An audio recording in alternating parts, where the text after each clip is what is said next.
Chapter 4 सौभाग्य की देवी से मिलना। अगर कोई इंसान भाग्यशाली है तो उसके सौभाग्य की सीमा के बारे में कोई भविष्यवाणी नहीं की जा सकती। अगर उसे नदी में भी फेंक दिया जाए तो न सिर्फ वो तैरकर बाहर निकल आएगा बल्कि उसके हाथ में एक मोती भी होगा। हर व्यक्ति सौभाग्यशाली बनना चाहता है। आज से 4000 साल पहले प्राचीन बेबीलोन में भी मनुष्य के मन में सौभाग्यशाली बनने की इच्छा उतनी ही प्रबल थी जितनी कि आज के मनुष्य के मन में है। हम सब चाहते हैं कि सौभाग्य की चंचल देवी हम पर मेहरबान हो जाए। क्या कोई ऐसा तरीका है जिससे हम उस देवी को अपनी ओर आकर्षित कर सके और उसके कृपा पात्र बन सके? क्या कोई ऐसा तरीका है जिससे न सिर्फ हम उस देवी का ध्यान खींच सके बल्कि उसके उद्धार वरदान भी पा सके? क्या सौभाग्यशाली बनने का कोई तरीका है? प्राचीन बेबीलोन के व्यक्तियों के मन में भी यही सवाल उठा। उन्होंने ये पता लगाने का फैसला किया। वे चतुर और विचारशील थे। इसी वजह से उनका शहर अपने समय का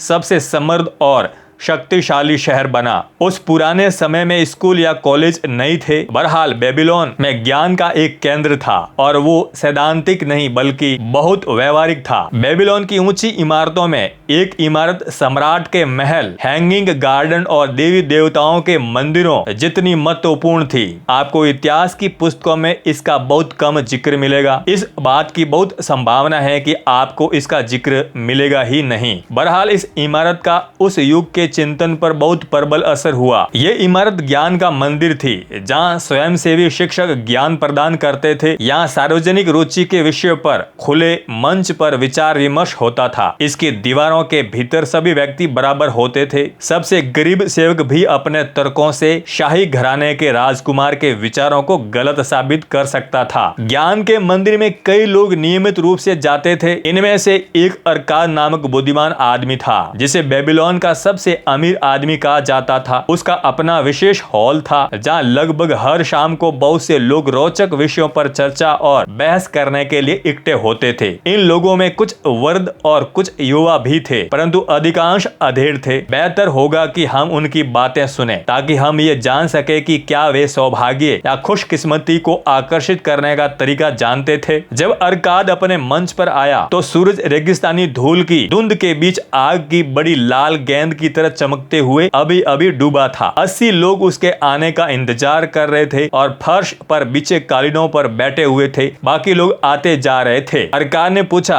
आज शाम को हम किस विषय पर चर्चा करेंगे? थोड़े संकोच के साथ कपड़े बुनने वाला एक लंबे व्यक्ति ने खड़े होकर कहा, मैं चाहता हूँ कि एक खास विषय पर चर्चा हो परंतु मैं इसे बताने में डरता हूँ। अरकाद, कहीं ये आपको और आपके मित्रों को मूर्खतापूर्ण न लगे। जब अरकाद और बाकी लोगों ने उससे वो विषय में बताने का आग्रह किया तो उसने कहा, आज के दिन मैं खुशकिस्मत था क्योंकि मुझे स्वर्ण मुद्राओं से भरा एक पर्स मिल गया। मेरी प्रबल इच्छा है कि मैं हमेशा खुशकिस्मत रहूं। मुझे लगता है कि हर व्यक्ति की यही इच्छा होगी। इसलिए मैं सुझाव देता हूं कि हम इस पर बहस करें कि सौभाग्य या खुशकिस्मती को कैसे आकर्षित किया जाता है ताकि हम खुशकिस्मत बनने के तरीके खोज सकें। अरकाद ने कहा, यह बहुत ही रोचक विषय है। इस पर हमें चर्चा करना ही चाहिए। कुछ लोगों के लिए अच्छी किस्मत का मतलब संयोग या कोई अकस्मात घटना है जो बिना किसी उद्देश्य या कारण के हो सकती है। बाकी लोगों को यह विश्वास होता है कि हमारी खुशकिस्मती हमारी सबसे उदार देवी अष्टर की कृपा पर निर्भर है जो उन लोगों को उदारता पूर्वक पुरस्कार देती है जो उसे खुश करते हैं। मित्रों, आप लोगों की क्या राय है? क्या हम ये पता लगाएं कि हम किन तरीकों से खुशकिस्मती को आकर्षित कर सकते हैं ताकि हम सब खुशकिस्मत बन सके? हाँ, बहुत बढ़िया रहेगा। उत्सुक श्रोताओं के बढ़ते समूह ने जवाब दिया। इस पर अरकाद ने आगे कहा, चर्चा शुरू करने से पहले आप लोग मुझे बताइए कि आप में से किन लोगों को हमारे मित्र कपड़ों के बुनकर की तरह के अनुभव हुए हैं जब उन्हें बिना कोशिश के बहुमूल्य खजाने या रत्न मिले हो। एक चुप्पी छा गई। सबने एक दूसरे की तरफ देखा परंतु कोई भी कुछ नहीं बोला। अरकाद ने पूछा, क्या ऐसा है? क्या ऐसा और किसी के साथ नहीं हुआ? फिर तो इस तरह की खुशकिस्मती बहुत बहुत ही दुर्लभ होगी। अब आप में से कोई ये सुझाव दें कि हम अपनी खोज कहां से शुरू करें। अच्छे कपड़े पहने हुए एक युवक ने कहा, मैं बताता हूँ, जब कोई व्यक्ति खुशकिस्मती के बारे में बातें करता है तो क्या ये स्वाभाविक नहीं है कि उसके विचार जुए की टेबल की ओर मुड़े? क्या वहाँ हमें ऐसे लोग नहीं मिलते हैं जो जीतने के लिए देवी की कृपा चाहते हैं? उसके बैठने के बाद एक आवाज सुनाई दी, रुको मत, अपनी बात पूरी करो, हमें बताओ, क्या जुए की टेबल पर देवी ने तुम पर कृपा की थी? क्या क्यूब में लाल हिस्सा ऊपर आया था और तुमने जुए घर के मालिक से ढेर सारा धन जीत लिया था, या फिर क्यूब का नीला हिस्सा ऊपर आया था जिससे जुए घर का मालिक तुम्हारा मेहनत से कमाया गया धन बटोर कर ले गया था? युवक ने हंसकर जवाब दिया,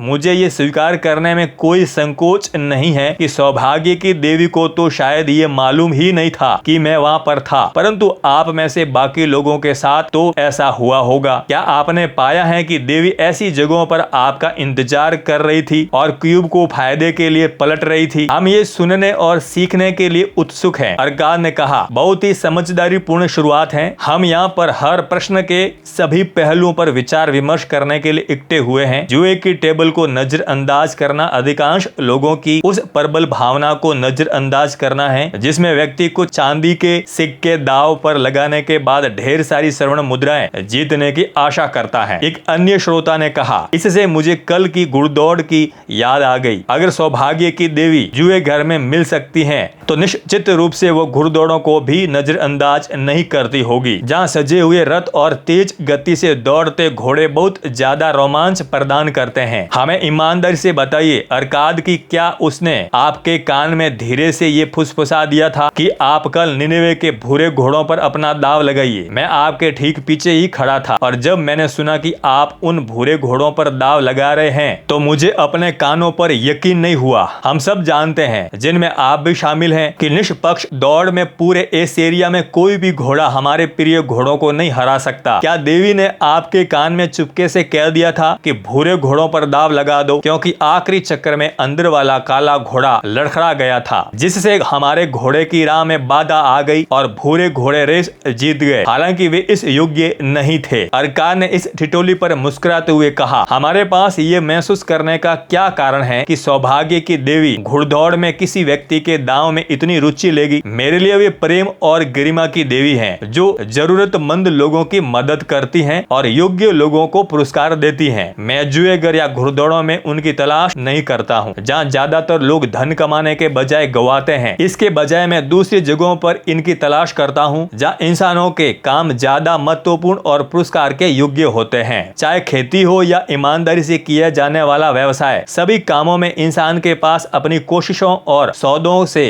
लाभ कमाने का अवसर होता है। शायद हमेशा उसे पुरस्कार नहीं मिलेगा, क्योंकि कई बार उसका निर्णय गलत हो सकता है और कई बार हवाएं तथा मौसम उसकी कोशिशों पर पानी फेर सकते हैं। बहरहाल अगर उसमें लगन होगी तो आमतौर पर उसे हमेशा लाभ होगा, क्योंकि लाभ का अवसर हमेशा उसके पक्ष में होता है। परंतु जब कोई व्यक्ति जुए की टेबल पर जुआ खेलता है तो स्थिति उल्टी होती है। यहाँ पर लाभ का अवसर हमेशा जुए घर के मालिक के पक्ष में होता है। जुआ इस तरह से खिलाया जाता है ताकि वो हमेशा मालिक के पक्ष में रहे। ये उसका व्यवसाय है जिसमें वो खिलाड़ियों के दाव से लाभ कमाने की योजना बनाता है। जुआ खेलने वाले बहुत कम लोग ये बात जानते हैं कि जुए घर के मालिक का लाभ कितना सुनिश्चित होता है और उनके जीतने की संभावना कितनी अनिश्चित होती है। उदाहरण के लिए हम क्यू पर लगाए गए दावों के बारे में विचार करें। जब भी इसे फेंका जाता है तो हम इस बात पर दांव लगाते हैं कि कौन सा हिस्सा सबसे ऊपर आएगा। लाल हिस्सा आने पर जुए घर का मालिक हमें दांव पर लगे धन का 4 गुना देगा, परंतु अगर बाकी 5 हिस्सों में से कोई भी हिस्सा ऊपर आता है तो हमने दांव पर जो पैसा लगाया था वो डूब जाएगा। इस तरह हर दांव में हमारे हारने की संभावना 5 गुनी, परंतु चूंकि मालिक जीतने पर सिर्फ 4 गुना पैसा देता है, इसलिए हमारे जीतने की संभावना 4 गुनी है। हर रात के खेल में जुए घर का मालिक दांव पर लगाए गए पूरे धन का 5वां हिस्सा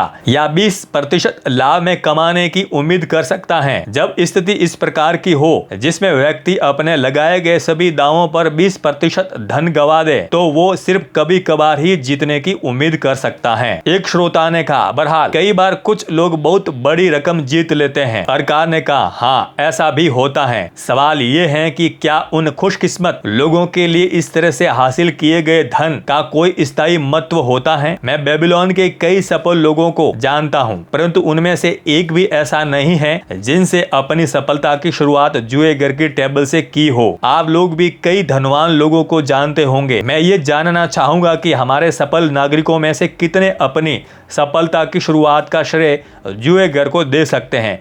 क्या आप ऐसे लोगों को जानते हैं? लंबी खामोशी के बाद एक मस्करे ने पूछा, क्या हम जुए घर के मालिक को इस जांच में शामिल कर सकते हैं? अरकाद बोला, अगर आप किसी और के बारे में नहीं सोच सकते तो फिर अपने बारे में कहें। क्या हमारे बीच में ऐसे लोग हैं जो जुए में लगातार जीतते हैं परंतु अपनी आमदनी के लिए इस तरह के स्रोत की सलाह लेने में झिझक रहे हैं? इस चुनौती पर पीछे से आह भरने की आवाजें आई और फिर लोग हंसने लगे। अरकाद ने कहा, ऐसा लगता है कि हमें खुशकिस्मती उन जगहों पर नहीं मिलती जहां देवी अक्सर रहती हैं। इसलिए अब हम दूसरे क्षेत्रों की तलाश में हैं। हमने पाया है कि खुशकिस्मती का गुम हो गए पर्स उठाने से कोई संबंध नहीं है, न ही इसका संबंध जुए से है। जहां तक घुड़दौड़ का सवाल है, मैंने इसमें जितना धन जीता है उससे बहुत ज्यादा धन गंवाया है। अब हम अपने व्यवसायों पर विचार करते हैं। जब हम कोई लाभकारी सौदा करते हैं तो क्या ये स्वाभाविक नहीं है कि हम इसे खुशकिस्मती मानने के बजाय अपनी मेहनत का उचित पुरस्कार मानते हैं? मैं सोचता हूँ कि ऐसा करके हम देवी के उपहारों को नजरअंदाज कर देते हैं। शायद वे सचमुच हमारी मदद करती हैं, परंतु हम उनकी उदारता के लिए उनके शुक्रगुजार नहीं होते। कौन इस विषय पर चर्चा आगे बढ़ा सकता है? इस पर एक वृद्ध व्यापारी उठा और अपने सफेद वस्त्र की सलवटें ठीक करते हुए बोला, अरकाद, आपकी और अपने मित्रों की अनुमति से मैं एक सुझाव देना चाहता हूँ। जैसा आपने कहा है, अगर हम अपने व्यापार की सफलता के लिए अपनी मेहनत और योग्यताओं को श्रेय देते हैं तो उन सफलताओं और बहुत लाभदायक चीजों के बारे में क्यों न सोचें जो हमें लगभग मिलने वाली थी परंतु आखिरी मिनट पर नहीं मिली। अगर वे सचमुच हो जाती तो वे खुशकिस्मती का दुर्लभ उदाहरण होती। क्योंकि वे पूर्ण नहीं हो पाई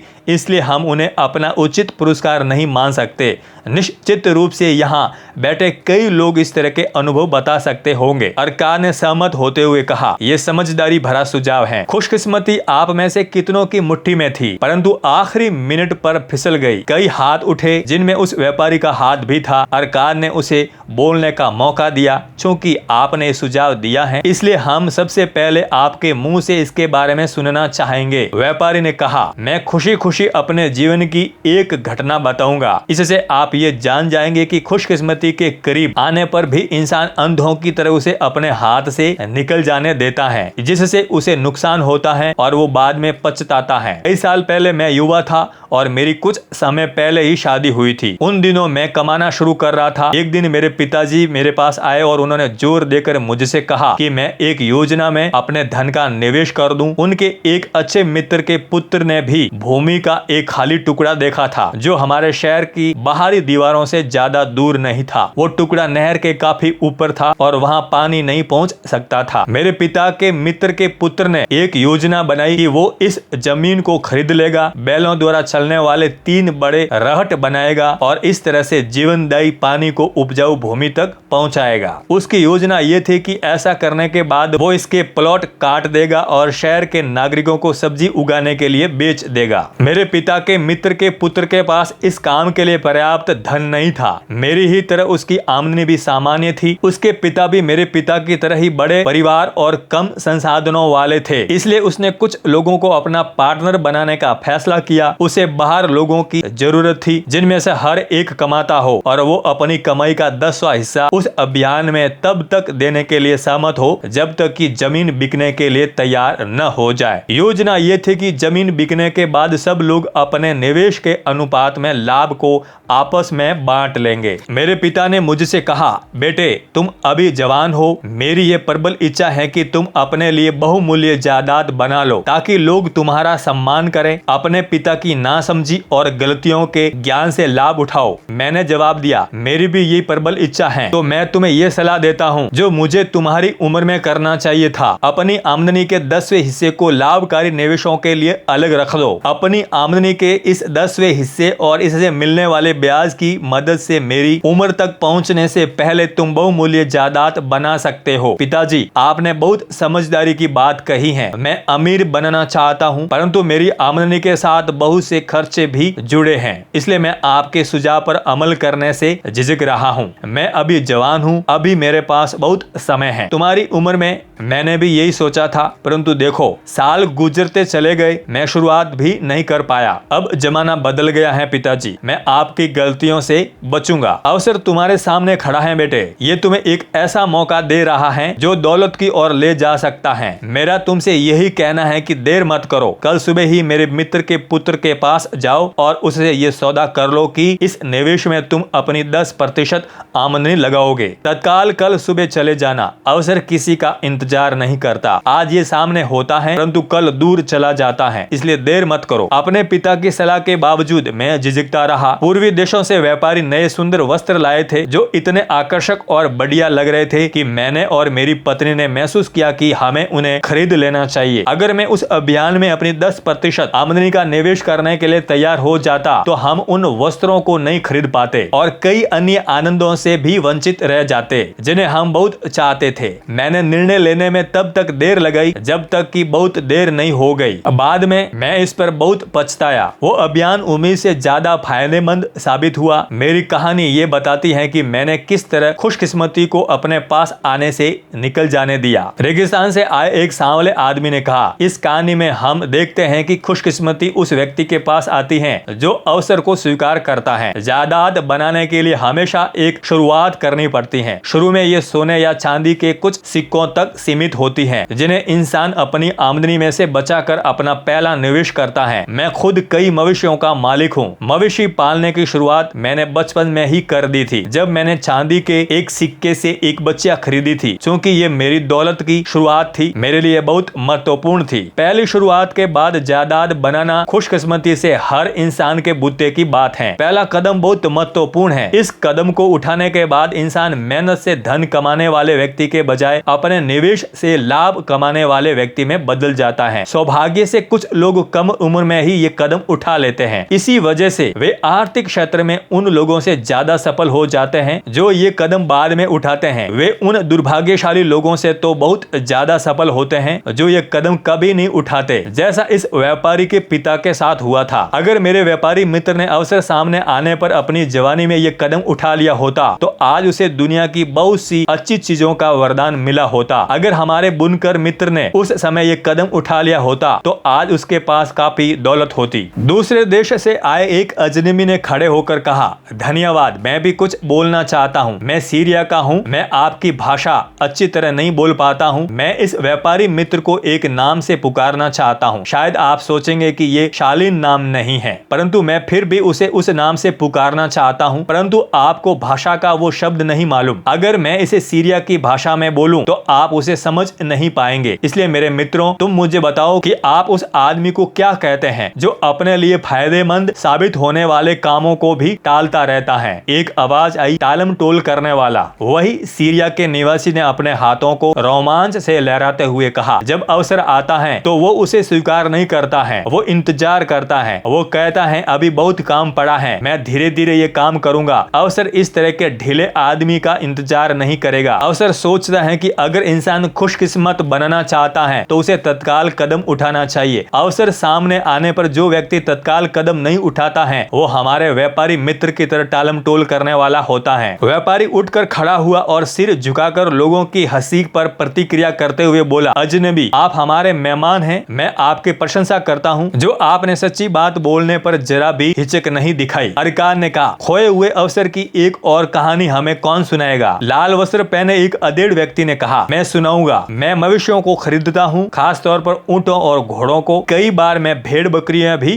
खरीद लेता हूँ। एक रात को अवसर मेरे सामने अचानक आया जब मैं उसकी बिल्कुल भी उम्मीद नहीं कर रहा था। शायद इसी वजह से मैंने इसे अपने हाथों से फिसल जाने दिया। बेहतर होगा कि फैसला आप ही करें। मैं ऊंट खरीदने के लिए शहर से बाहर गया था। 10 दिनों की निराशाजनक यात्रा के बाद जब मैं लौटा तो मुझे यह देखकर गुस्सा आया कि रात होने की वजह से शहर का द्वार बंद हो चुका था और उस पर ताले भी लग चुके थे। मेरे नौकरों ने रात काटने के लिए तंबू लगाए। बहरहाल हम सोच रहे थे कि हमारे पास बहुत कम भोजन है और पानी तो बिल्कुल भी नहीं है, इसलिए ये रात मुश्किल से कटेगी। उसी समय एक बूढ़ा किसान मेरे पास आया जो शहर के द्वार का ताला बंद हो जाने के कारण हमारी ही तरफ बाहर रह गया था। उसने मुझसे कहा, आदरणीय श्रीमान, आपके हुलिये से मुझे लगता है है कि आप मवेशियों के खरीदार हैं। अगर ऐसा है तो मैं आपको अपनी बहुत अच्छी भेड़ें बेचना चाहूंगा जिन्हें मैं अभी अभी लाया हूँ। मेरी पत्नी बहुत बीमार है और उसे बुखार है। मुझे तत्काल लौटना होगा। आप मेरी भेड़ें खरीद लें ताकि मैं और मेरे नौकर ऊंटों पर सवार होकर बिना देर किए तत्काल घर लौट जाएं। इतना अंधेरा था कि मैं उसकी भेड़ों को नहीं देख सकता था। हालांकि उनकी आवाजों से मैं समझ गया था कि रेवड़ बहुत बड़ा होगा। मैंने ऊंटों की तलाश में अपने 10 दिन बर्बाद कर दिए थे, परंतु मुझे अच्छे ऊंट नहीं मिल पाए थे, इसलिए मैं उसके साथ खुशी खुशी सौदेबाजी करने लगा। वो मुश्किल में था, इसलिए उसने मुझे बहुत ही वाजिब दाम मांगा। मैंने वो सौदा मंजूर कर लिया क्योंकि मैं अच्छी तरह जानता था कि मेरे नौकर सुबह भेड़ों को हाँक कर शहर में ले जाएंगे और उन्हें बेचने से हमें काफी लाभ होगा। सौदा होने के बाद मैंने अपने नौकरों से मशाले लेकर आने को कहा ताकि हम किसान की 900 भेड़ों को गिन सके। मित्रों, मैं आपको ये वर्णन सुनाकर बोर नहीं करूंगा कि इतनी सारी प्यासी, भूखी और बेचैन भेड़ों को गिनने में हमें कितनी मुश्किलें आई। ये एक असंभव काम साबित हो रहा था, इसलिए मैंने उस किसान से साफ साफ कह दिया कि सुबह होने के बाद मैं भेड़ गिनूंगा और तभी उसे पैसा दूंगा। उसने आग्रह किया, मेहरबानी करके आप आज रात को मुझे 2/3 कीमत ही दे दें ताकि मैं अपने घर लौट सकूं। मैं अपने सबसे समझदार और शिक्षित सेवक को आपके पास छोड़ जाऊंगा जो सुबह भेड़ गिनने में आपकी मदद करेगा। वो विश्वसनीय है और आप बाकी का 1/3 पैसा उसे दे सकते हैं। परंतु मैंने जिद पकड़ ली और रात को पैसे देने से इनकार कर दिया। अगली सुबह मेरे उठने से पहले ही शहर का द्वार खुला और 4 खरीदार भेड़ों की तलाश में बाहर भागते हुए आए। वे बहुत उत्सुक थे और ऊंची कीमतें देने को तैयार थे क्योंकि शहर पर युद्ध की घेराबंदी का खतरा मंडरा रहा था और भोजन पर्याप्त नहीं था। किसान मुझे जितनी कीमत पर भेड़ देने के लिए तैयार हुआ था उससे लगभग 3 गुना ज्यादा कीमत मिली। ये बहुत ही बढ़िया अवसर था जो मैंने अपने ही हाथों से गवा दिया। अरकान ने टिप्पणी की, ये बहुत ही असामान्य कहानी है। इससे हमें क्या शिक्षा मिलती है? घोड़े की जिन बनाने वाले ने कहा, इससे हमें ये शिक्षा मिलती है कि जब हमें विश्वास हो कि हमारा सौदा समझदारी पूर्ण है तो हमें तत्काल पैसे दे देना चाहिए। अगर सौदा अच्छा है तो आपको दूसरों के अलावा खुद की कमजोरियों से भी अपनी रक्षा करने की जरूरत होती है। इंसानों के विचार बदलते रहते हैं। मैं तो ये कहूंगा कि हम अपना मन तेजी से बदल लेते हैं और ऐसा तब अधिक होता है जब हम गलत नहीं बल्कि सही होते हैं। गलत निर्णय के बारे में हम जिद्दी होते हैं, परंतु सही निर्णय लेने के बाद हम हिचकिचाते हैं और अवसर को अपने हाथों से फिसल जाने देते हैं। मेरा पहला निर्णय मेरा सर्वश्रेष्ठ निर्णय होता है, परंतु मैंने हमेशा ये पाया है कि अच्छा सौदा करने के बाद मैं हिचकिचाता हूँ और टालम टोल करता हूँ। इसलिए अपनी कमजोरी से बचने के लिए मैं तत्काल उस सौदे का बयाना दे देता हूँ। इससे मैं खुशकिस्मती के अवसरों को गंवाने के पश्चाताप से बच जाता हूँ। सीरिया के निवासी ने एक बार फिर खड़े होकर कहा, धन्यवाद। मैं एक बार फिर बोलना चाहता हूँ, ये कहानी लगभग एक सी है। हर बार अवसर एक ही कारण से दूर भाग जाता है। हर बार वो टालम टोल करने के पास आता है और एक अच्छी योजना पेश करता है। हर बार टालम टोल करने वाला हिचकिचाता है। वो ये नहीं कहता है कि अभी सबसे अच्छा समय है, मैं ये काम तत्काल कर देता हूँ। इसके बजाय वो टालम टोल करता है। आदमी इस तरह सफल कैसे हो सकता है? खरीदार ने कहा, आपके शब्दों में समझदारी है। खुशकिस्मती इन दोनों ही कहानियों में टालम टोल करने के कारण भाग गई थी। बहरहाल ये असामान्य नहीं है। टालम टोल करने की प्रवृत्ति सब में होती है। हम दौलत चाहते हैं, परंतु जब अवसर हमारे सामने आता है तो टालम टोल की प्रवृत्ति के कारण हम उसे तत्काल स्वीकार नहीं करते हैं और इस तरह हम अपने सबसे बड़े दुश्मन बन जाते हैं। अपनी जवानी में मैं टालम टोल शब्द को नहीं जानता था जो हमारे सीरिया के मित्र को इतना पसंद आया है। मैं पहले तो ये सोचता था कि मेरे गलत निर्णयों के कारण मेरे हाथ से कई लाभदायक सौदे निकल गए हैं। बाद में मैंने अपने जिद्दी स्वभाव को इसके लिए दोष दिया। बहरहाल अंत में मुझे सच्चाई का पता चल गया। मैंने जान लिया कि जब मुझे काम करना चाहिए था, जब मुझे तत्काल और निर्णायक काम करना चाहिए था, तब मैं अनावश्यक रूप से देर कर रहा था। जब मुझे सच्चाई पता चली तो मुझे बहुत चिढ़ हुई। जंगली खच्चर को किसी रथ में जोतने पर वो बहुत ही कटु हो जाता है। उतनी ही कटुता से मैंने अपनी सफलता के इस दुश्मन से अपना पीछा छुड़ाया। धन्यवाद। मैं अब अपने व्यापारी मित्र से एक सवाल पूछना चाहता हूँ। आप अच्छे कपड़े पहनते हैं, आपके कपड़े गरीबों जैसे नहीं हैं। आप सफल व्यक्ति की तरह बोलते हैं। हमें बताइए, जब टालम टोल आपके कानों में कुछ कहती है तो क्या आप अब भी उसकी बात सुनते हैं? व्यापारी ने जवाब दिया, खरीदार मित्र की तरह मुझे भी टालम टोल को पहचानना और जीतना पड़ा। ये मेरी दुश्मन थी जो हमेशा मेरी सफलताओं में बाधा डालने की ताक में रहती थी। मैंने जो कहानी सुनाई है वो उस तरह के बहुत से उदाहरण हैं जिनके द्वारा मैं बता सकता हूँ कि टालम टोल की वजह से मेरे अवसर किस तरह दूर चले गए। एक बार समझ लेने के बाद टालमटोल को जीतना मुश्किल नहीं होता। कोई भी व्यक्ति स्वेच्छा से चोर को अपना अनाज चुराने नहीं देता है, न ही कोई व्यक्ति शत्रुओं को अपने ग्राहकों को दूर भगाने की छूट देता है, क्योंकि इससे उसका मुनाफा कम हो जाएगा। जब मैंने ये पहचान लिया कि मेरा दुश्मन इस तरह के काम कर रहा है, तो मैंने संकल्प के साथ उस पर विजय पाई। अगर कोई व्यक्ति बेबीलोन की प्रचुर दौलत में हिस्सेदार बनना चाहता है, तो सबसे पहले उसे अपनी टालमटोल की भावना पर विजय पाना होगा। अर्थात आप क्या कहते हैं? क्योंकि आप बेबीलोन के सबसे अमीर व्यक्ति हैं, इसलिए कई लोग कहते हैं कि आप सबसे ज्यादा खुशकिस्मत व्यक्ति भी हैं। क्या आप मेरी इस बात से सहमत हैं कि कोई भी आदमी जब तक टालमटोल की भावना को पूरी तरह नष्ट नहीं कर देता, तब तक वो बड़ी सफलता नहीं पा सकता? अरकार ने स्वीकार किया, जैसा आप कहते हैं बिल्कुल वैसा ही है। मेरे लंबे जीवन में मैंने कई पीढ़ियों को व्यवसाय, विज्ञान और ज्ञान के उन क्षेत्रों में आगे बढ़ते देखा है जो जिंदगी में सफलता की राह पर ले जाते हैं। अवसर उन सब लोगों के पास आए थे। बहरहाल कुछ ने अपने सामने आए अवसरों का लाभ उठाया और अपनी गहमत इच्छाओं की संतुष्टि की ओर आगे बढ़ते रहे, परंतु अधिकांश लोग झिझके, लड़खड़ाए और पीछे रह गए। अरकाद कपड़े के बुनकर की ओर मुड़ा। आप ही ने ये सुझाव दिया था कि हम खुशकिस्मती पर बहस करें। अब आप इस बारे में क्या सोचते हैं? अब मैं खुशकिस्मती को एक अलग रोशनी में देख रहा हूँ। मैंने सोचा था कि खुशकिस्मत होने के लिए इंसान को कोई कोशिश नहीं करनी पड़ती। अब मुझे यह एहसास हो गया है कि इंसान बिना कुछ किए खुशकिस्मती को अपनी ओर आकर्षित नहीं कर सकता।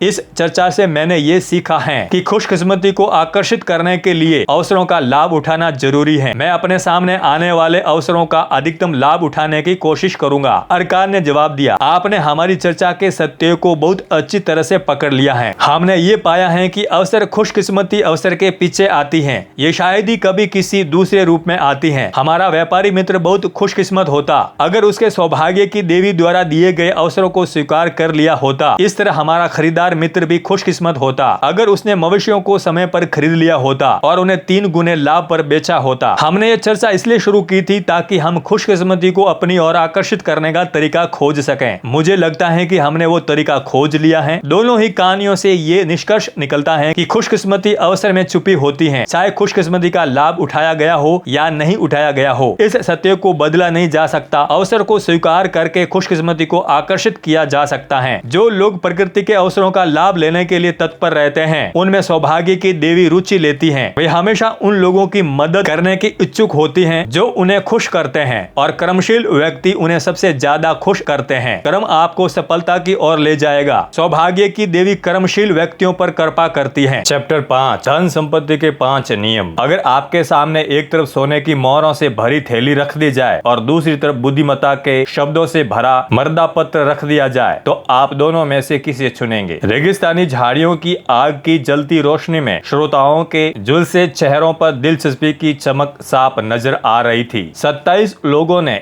एक साथ कहा, सोने की मोहरों से भरी थैली। बूढ़ा काला बाबा समझदारी से मुस्कुराया। उसने अपना हाथ उठाकर उन्हें चुप कराया और कहा, रात में आवारा कुत्तों के भौंकने की आवाज सुनो। वे इसलिए चिल्ला रहे हैं क्योंकि वे भूख से व्याकुल हैं, परंतु अगर उन्हें खाना मिल जाए तो उसके बाद वे क्या करेंगे? वे लड़ने लगेंगे और घमंड से इतराते हुए चलने लगेंगे। वे आने वाले कल की तरफ ध्यान नहीं देंगे जो निश्चित रूप से आएगा ही। इंसान भी यही करते हैं। अगर उन्हें सोने और बुद्धिमानी में से किसी एक को चुनने के लिए कहा जाता है तो वे क्या करते हैं? वे बुद्धिमानी को नजरअंदाज कर देते हैं और सोने को बर्बाद कर देते हैं। आने वाले कल में वे दोबारा रोएंगे क्योंकि उनके पास अब सोना नहीं बचा है। सोना या धन उन लोगों को ही मिलता है जो इसके नियम को जानते हैं और उनका पालन करते हैं। काला बाबा ने अपने सफेद दुशाले को अपने दुबले पैरों पर समेटा क्योंकि रात की ठंडी हवा बह रही थी। तुम लोगों ने इस लंबी यात्रा में वफादारी से मेरी सेवा की है। तुमने मेरे ऊंटों की अच्छी देखभाल की है। तुमने रेगिस्तान की गर्म रेत पर बिना शिकायत किए मेहनत की है। तुमने उन डकैतों का बहादुरी से मुकाबला किया है जो मेरा सामान लूटना चाहते थे। इसलिए मैं आज रात को तुम्हें धन के 5 नियमों की कहानी सुनाऊंगा। तुमने इस तरह की कहानी पहले कभी नहीं सुनी होगी। ध्यान से सुनो, मेरे शब्दों को बहुत ध्यान से सुनो, क्योंकि अगर तुम उनका मतलब समझ लोगे और उनका पालन करोगे तो भविष्य में तुम भी धनवान बन सकते हो। प्रभाव डालने के लिए वो थोड़ी देर रुका।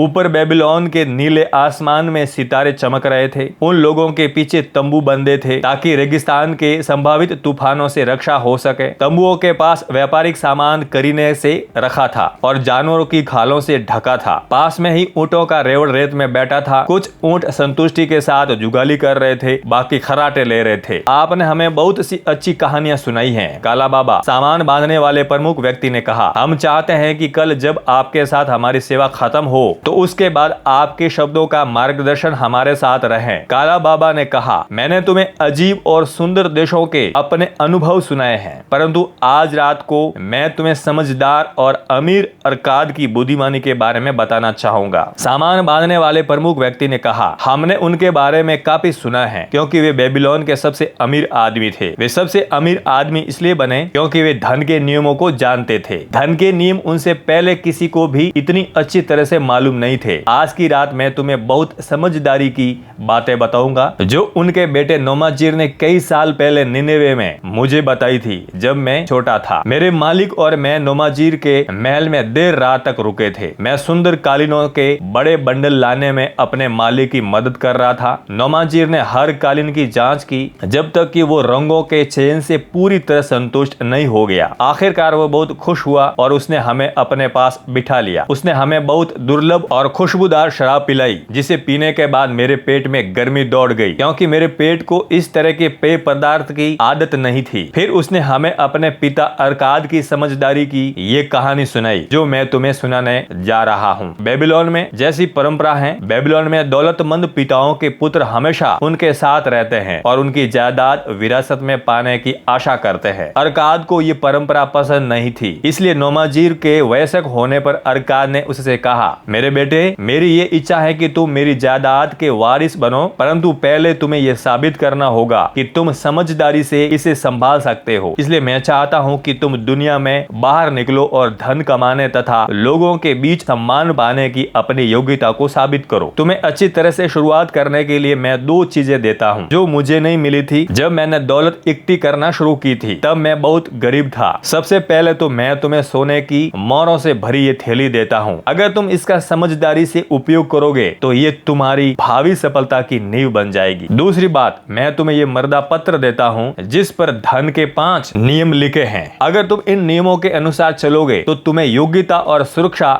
जरूर मिलेगी। आज से 10 साल बाद तुम घर लौटकर अपने अनुभव बताना। अगर तुम खुद को योग्य साबित कर दोगे तो मैं तुम्हें अपनी जायदाद का वारिस बना लूंगा, वरना मैं ये जायदाद पुरोहितों को दान कर दूंगा ताकि वे मेरी आत्मा की शांति के लिए देवी देवताओं से प्रार्थना करें। इस तरह नोमाजीर जिंदगी में कुछ कर दिखाने के लिए चल पड़ा। उसने धन की थैली और मर्दा पत्र को रेशमी कपड़ों में लपेट लिया। फिर वो घोड़े पर बैठकर अपने नौकर के साथ यात्रा पर चल दिया। 10 साल गुजर गए और जैसा तय हुआ था नोमाजीर अपने पिता के घर लौटा। उसके आने की खुशी में उसके पिता ने बेहतरीन दावत दी जिसमें कई रिश्तेदारों और मित्रों को बुलाया गया था। जश्न खत्म होने के बाद नोमाजीर के माता पिता बड़े हॉल के एक सिंहासन जैसी कुर्सियों पर बैठे और नोमाजीर उनके सामने खड़े होकर अपने अनुभव सुनाने लगा जैसा उसने अपने पिता से वायदा किया था। रात हो चुकी थी। कमरे में तेल के दीपकों का धुआं भरा था। रोशनी मध्यम थी। सफेद जैकेट पहने नौकर खजूर के लंबे पत्तों से हवा कर रहे थे। पूरे दृश्य में शाही गरिमा थी। नोमाजीर की पत्नी और उसके 2 छोटे पुत्र परिवार के मित्रों तथा रिश्तेदारों के साथ कालीनों पर बैठे थे। वे सभी नोमाजीर की बातें सुनने के लिए उत्सुक थे। नोमाजीर ने कहा, पिताजी, मैं आपकी बुद्धिमत्ता के सामने सिर झुकाता हूँ। 10 साल पहले जब मैं युवा अवस्था की दहलीज पर खड़ा था तो आपने मुझसे कहा था कि मैं बाहर निकलूं और मर्द बनकर दिखाऊं, बजाय इसके कि मैं आपकी दौलत विरासत में मिलने का इंतजार करता रहूं। आपने मुझे काफी धन दिया था। आपने मुझे काफी बुद्धिमत्ता भी दी थी। जहां तक धन का सवाल है, मैं ये स्वीकार करता हूं कि मैं उसे ठीक से संभाल नहीं पाया। सच तो ये है कि मेरे अनुभवहीन हाथों से धन उसी तरह फिसल गया जिस तरह जंगली खरगोश पहला मौका मिलते ही उसे पकड़ने वाले बच्चे के हाथ से निकलकर भागता है। पिता ने मुस्कुराते हुए कहा, आगे बोलो बेटे, तुम्हारी कहानी बहुत दिलचस्प है। मैंने निनेवे जाने का फैसला किया क्योंकि उस शहर में तरक्की की संभावना ज्यादा दिख रही थी। मुझे विश्वास था कि मुझे वहाँ बहुत से अवसर मिलेंगे। मैं एक कारवां में शामिल हो गया और उसमें मेरे बहुत से दोस्त बन गए। उनमें 2 मधुर भाषी लोग भी थे जिनके पास एक बहुत सुंदर सफेद घोड़ा था जो हवा की गति से भागता था। यात्रा के दौरान उन्होंने मुझे विश्वास में लेकर बताया कि निनेवे में एक दौलतमंद आदमी है जिसके पास इतना तेज घोड़ा है कि वो कभी नहीं हारा है। उसके मालिक को यकीन है कि दुनिया का कोई घोड़ा उससे तेज नहीं भाग सकता। वे लोग अपनी रकम को दांव पर लगाने जा रहे हैं कि वो घोड़ा बेबीलोन के सारे घोड़ों से ज्यादा तेज भाग सकता है। मेरे मित्रों ने कहा कि उस घोड़े के सामने उनका घोड़ा तो एक कमजोर खच्चर है जिसे बहुत आसानी से हराया जा सकता है। उन्होंने मुझ पर कृपा दिखाते हुए मुझे भी उस दाव में हिस्सेदार बना लिया। मैं इस योजना पर मोहित था। हमारा घोड़ा बुरी तरह हार गया। मैंने अपना धन गवा दिया। ये सुनकर अरकाद को हंसी आ गई। बाद में मुझे पता चला कि वो उन धोखेबाजों की चालाकी भरी योजना थी और वे लगातार कारवा में अपने शिकार की तलाश में यात्रा करते हैं। निनेवे का वो आदमी उनका पार्टनर था और वे लोग दांव पर लगाए गए पैसों को आपस में बांट लेते थे। इस चालबाजी ने मुझे सतर्क रहने का पहला सबक सिखाया। जल्दी ही मुझे एक और इतना ही कटु अनुभव होने वाला था। कारवा में एक और युवक मेरा मित्र बन गया था। उसके माता पिता दौलतमंद थे। वो भी मेरी ही तरह व्यवसाय करने के लिए निनेवे जा रहा था। हमारे पहुंचने के कुछ समय बाद ही उसने मुझे बताया कि एक व्यापारी की मृत्यु हो गई है, जिस वजह से उसकी दुकान में भरा पूरा सामान और उसकी दुकान का नाम बहुत कम कीमतों पर मिल रहा है। उसने कहा कि हम बराबरी के पार्टनर होंगे, परंतु पहले उसे बेबीलोन जाकर धन लाना होगा। उसने मुझे राजी कर लिया कि मैं अपने धन से उस दुकान को खरीद लूं और वो बाद में जाकर अपने हिस्से का धन ले आएगा। क्योंकि दुकान में बाद में भी धन की जरूरत पड़ना थी, इसलिए मैं इसके लिए तैयार हो गया। वो बेबीलोन जाने में टालम टोल करता रहा। काफी समय बीत गया। इस दौरान उसने ये साबित कर दिया कि उसमें खरीदने और खर्च करने की समझ नहीं थी। मैंने उसे आखिरकार बाहर निकाल दिया, परंतु तब तक व्यवसाय की हालत इतनी बिगड़ चुकी थी कि हमारे पास सिर्फ वही सामान बचा था जो बिक नहीं सकता था। अब हमारे पास बाकी सामान खरीदने के लिए धन भी नहीं बचा था। बचे हुए सामान को मैंने इजराइल के एक व्यक्ति को बहुत ही सस्ते दामों पर बेच दिया। पिताजी, जल्दी ही मेरे बुरे दिन शुरू हो गए। मैंने नौकरी की तलाश की जो मुझे नहीं मिली, क्योंकि मेरे पास कोई ऐसा ज्ञान या प्रशिक्षण नहीं था जिसके माध्यम से मैं कमा सकूं। मैंने अपने घोड़े बेच दिए। मैंने अपना गुलाम बेच दिया। मैंने अपने अतिरिक्त कपड़ों को भी बेच दिया ताकि मुझे भोजन और सोने की जगह मिल सके। परंतु हर दिन घोर गरीबी मेरे करीब आती जा रही थी।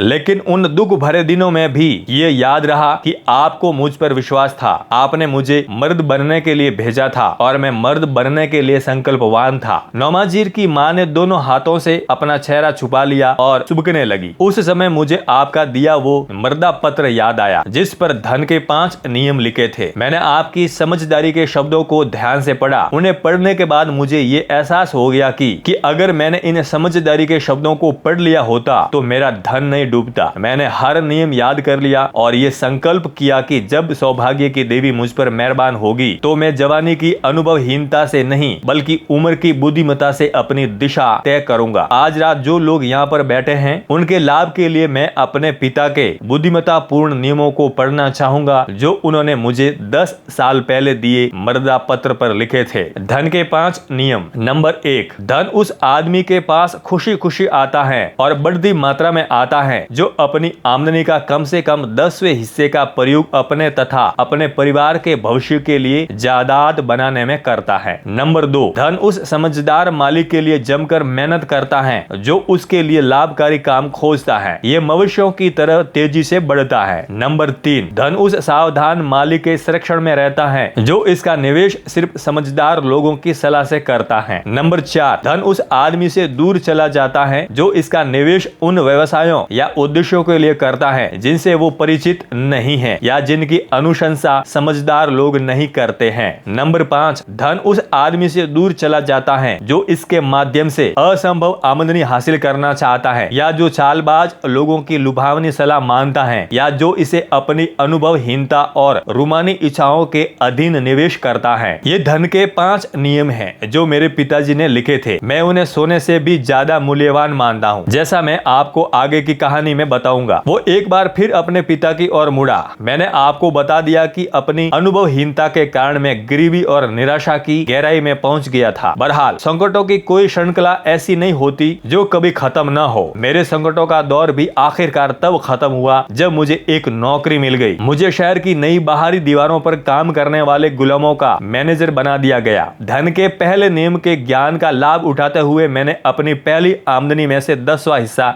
यानी तांबे का 1 सिक्का बचा लिया और मौका मिलते ही इसमें सिक्के जोड़ता रहा जब तक कि ये चांदी के सिक्कों में नहीं बदल गया। ये बहुत धीमा काम था क्योंकि इंसान को जिंदा रहने के लिए खर्च करना पड़ता है। मैंने बहुत किफायत से खर्च किया क्योंकि मैं ये संकल्प कर चुका था कि 10 साल बाद मैं आपको उतना धन लौटा दूंगा जितना आपने मुझे दिया था। गुलामों के मालिक से मेरी मित्रता हो गई। एक दिन उसने मुझसे कहा, तुम एक किफायती युवक हो जो अपनी कमाई को उड़ाते नहीं हो। क्या तुम्हारे पास ऐसा धन है जो काम में न आ रहा हो? मैंने जवाब दिया, हाँ, मेरी सबसे बड़ी इच्छा यही है कि मैं उतना धन कमा लूं जितना मेरे पिताजी ने मुझे दिया था, परंतु जिसे मैंने अपनी मूर्खता से गवा दिया है। ये बहुत अच्छी महत्वाकांक्षा है, परंतु क्या तुम जानते हो कि तुमने जितना धन बचाया है वो तुम्हारे लिए मेहनत करके और ज्यादा धन कमा सकता है। इस मामले में मेरा अनुभव बहुत बुरा है, क्योंकि मेरे पिता का दिया धन मुझसे दूर चला गया है और मुझे डर है कि कहीं मेरी बचत का भी यही हाल न हो। उसने जवाब दिया, अगर तुम्हें मुझ पर भरोसा हो तो मैं तुम्हें धन के लाभकारी प्रबंधन के बारे में एक सबक सिखाना चाहूंगा। 1 साल में शहर की बाहरी दीवार पूरी बन जाएगी और प्रवेश द्वार पर लगाने के लिए कांसे के बड़े दरवाजों की जरूरत होगी ताकि शहर शत्रुओं से सुरक्षित रहे। इन दरवाजों को बनाने के लिए निनेवे में पर्याप्त धातु नहीं है और राजा ने इस बारे में सोचा ही नहीं है। मेरी योजना है कि हम लोग अपना धन इकट्ठा करके तांबे और टिन के खदानों तक कारवा भेजे जो बहुत दूर हैं। वहां से हम निनेवे के दरवाजों के लिए धातु मंगवाएंगे। जब राजा कहेगा बड़े दरवाजे लगाओ तो सिर्फ हमारे पास ही उतनी धातु होगी जिससे दरवाजे बन सके।